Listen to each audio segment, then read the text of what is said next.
கன்னியாகுமரி மாவட்டத்தின் முக்கியமான நீர்நிலைகளில் இந்த பெரிய குளம் அதுவும் ஒன்று. இது மணலக்குறிச்சி, திருநாயனார்குறிச்சி அதுக்கு பக்கத்தில் தான் இருக்குது.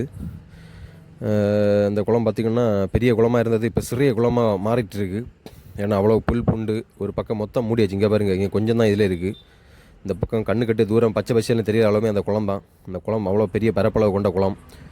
நிறைய கன்னியாகுமரி மாவட்டம் நிறைய ஊர்லேருந்து இந்த மக்கள் இங்கே குளிக்க வருவாங்க முன்னாடிலாம். இப்போ எல்லாம் ரொம்ப ஆட்கள் கம்மி. அந்த மாதிரி இந்த குளம் ஆயிடுச்சு. பார்த்திங்கன்னா கண்ணு கட்டி தூரம் அங்கே பாருங்கள், கடல் மாதிரி காட்சி அளிக்கும் ஒரு குளம். சின்ன அலை கூட அடிக்கும் காற்றடிக்கும் போது. இங்கே பாருங்கள், இவ்வளோதான் மிச்சம். பாக்கி எல்லாமே இதெல்லாம் மூடிடுச்சு. ஆகாய தாமரை, வெங்காய தாமரை, புல் பூண்டி இதெல்லாம் வந்து மூடிடுச்சு. இதை நீர்வளத்துறை இதை கண்டுகொள்ள வேண்டும், இதனை பாதுகாக்க வேண்டும்.